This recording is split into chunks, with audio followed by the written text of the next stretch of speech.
Cette semaine dans Afrique, nous nous rendons dans la prison pour femmes de Ouagadougou, où 13 nourrissons et enfants sont aussi en détention. Plusieurs mères n'ont pas d'autre choix que de les garder avec elles, malgré le manque d'hygiène et de soins. Puis nous partirons sur l'île de Djerba, à la rencontre de Nadia Borgi. Cette Tunisienne noire redoute d'être enterrée dans ce que les locaux appellent le cimetière des Abides, le cimetière des esclaves. Mais d'abord, les titres de l'actualité.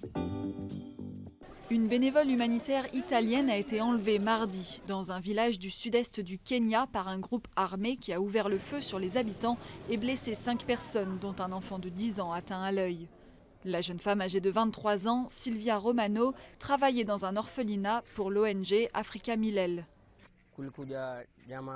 6 hommes sont venus demander où était l'étrangère.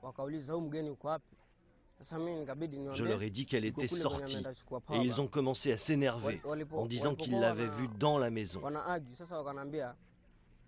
C'est à ce moment-là que je leur ai montré où elle était.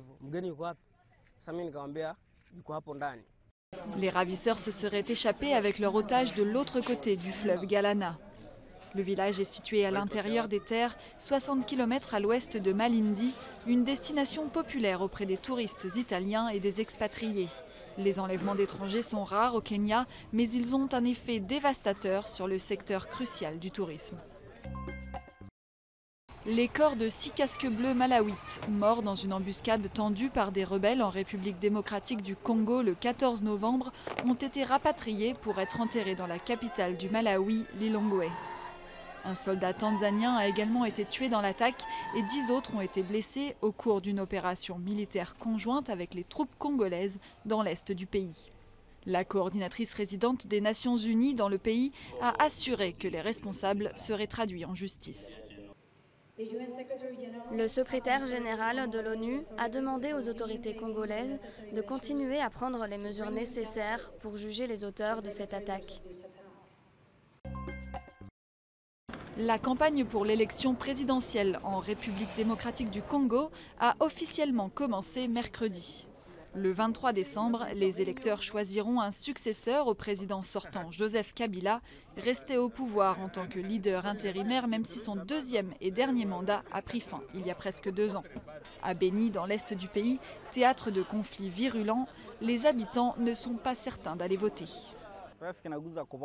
L'insécurité touche toutes les couches de la population. Si vous allez voir, les gens sont partis. Les boutiques, les centres de santé, les pharmacies ont été pillés. Il n'y a plus d'activité pour l'instant. Et alors que la campagne présidentielle démarre, le pays continue à subir les conséquences d'Ebola. Les efforts de lutte contre l'épidémie mortelle dans la région de Beni ont repris après une brève suspension à la suite d'affrontements.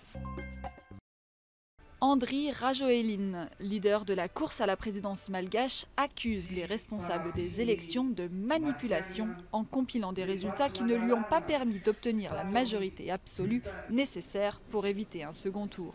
L'ancien président de Madagascar a déclaré devant ses supporters qu'on l'avait délibérément empêché d'atteindre les 40% au premier tour le 7 novembre. On a déposé plusieurs plaintes auprès de la HCC avec des preuves irréfutables. Stop à la corruption. Stop au détournement des votes du peuple. Son adversaire, Marc Ravalomanane, a retiré sa plainte mercredi pour irrégularité présumée au premier tour de l'élection. Des membres du groupe Boko Haram ont tué 9 agriculteurs et en ont enlevé 12 autres dans un village du nord-est du Nigeria, dans l'état de Borno, épicentre des attaques djihadistes. Lundi, ils ont pris d'assaut des champs près du village de Mamanti, ouvrant le feu sur les cultivateurs alors qu'ils travaillaient. Ces dernières années, Boko Haram a multiplié les attaques contre les agriculteurs et les bûcherons, les accusant de transmettre des informations à l'armée nigériane. Dimanche, l'Union africaine a adopté des mesures forçant les États membres à respecter leurs obligations financières.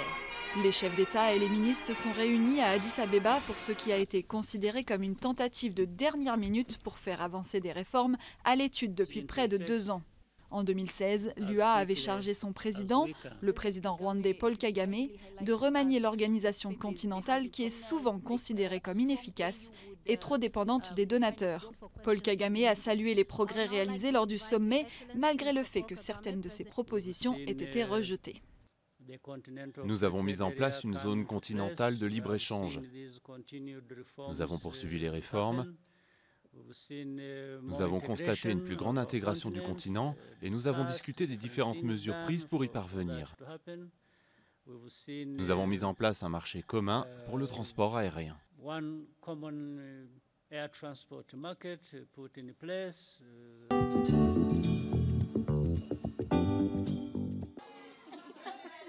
Pascaline est détenue depuis 4 mois dans la prison de Ouagadougou où elle attend d'être jugée. Soupçonnée de complicité d'un crime commis par son mari en fuite, elle a été arrêtée avec 4 autres membres de sa famille. Pascaline n'avait personne à qui confier sa fille de 6 mois. Elle a été obligée de l'emmener en prison avec elle. Il n'y a pas de médicaments de bébé ici, puisqu'elle n'est pas détenue. Les conditions de vie n'est pas bonnes, donc c'est pas facile. Dans la section femmes de la maison d'arrêt de la capitale du Burkina, 13 nourrissons et enfants cohabitent avec les 66 détenus. Arrêtées pour vol, mutilation ou meurtre, les prisonnières sont entre 16 et 20 par cellule. Des conditions extrêmes pour les enfants. Il y a des inculpés, il y a des prévenus et il y a des condamnés. Voilà. Et donc présentement, en tout cas, les cellules là sont un peu, comme les cellules sont restreintes, donc présentement c'est un peu, c'est coincé, elles sont coincées. Voilà. Il n'y a pas assez de place. Une trentaine d'enfants vivraient dans les prisons, mais ils ne sont pas reconnus officiellement par l'autorité pénitentiaire. Aucune aide n'est apportée aux mères pour les nourrir ou les laver. Dans nos maisons d'arrêt de correction, on soigne tout presque avec le paracétamol. Mais le bébé, quand c'est le sirop, tu vois, il a besoin de la bouillie. Il faut qu'on tienne compte. Alors que dans la dotation, ça n'existe pas. Pour les soins pédiatriques, les mamans peuvent compter sur des associations, même si c'est insuffisant. Petit pays d'Afrique de l'Ouest, le Burkina Faso est l'un des pays les plus pauvres au monde, en prison comme en liberté.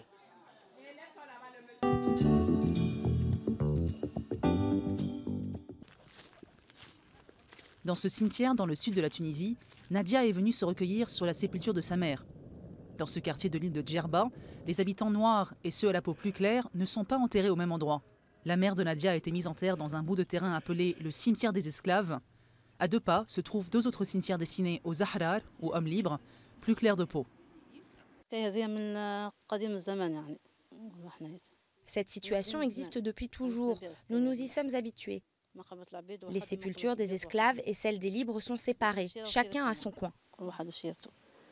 Les Tunisiens noirs, dont certains sont descendants d'esclaves, constituent une minorité très peu visible dans la vie publique. Mais ils aspirent à présent à plus d'égalité. Le 9 octobre, le Parlement tunisien a adopté une loi jugée historique, criminalisant les propos racistes, l'incitation à la haine et les discriminations.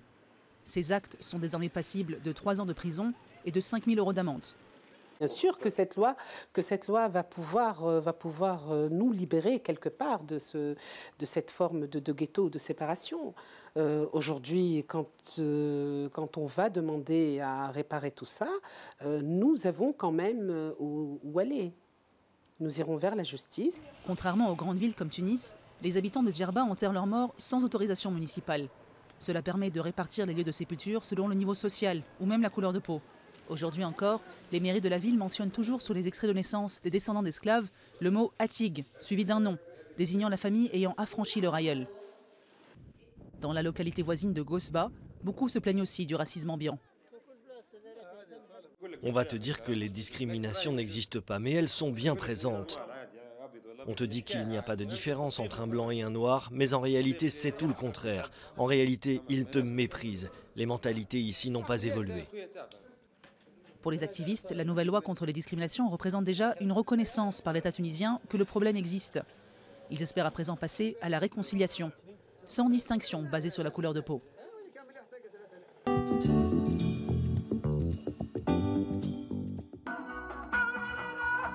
La légende de la musique africaine Salif Keita a présenté son nouvel album lors d'un concert le week-end dernier à Fana, petite ville du Mali où une fillette albinos de 5 ans a été assassinée en mai.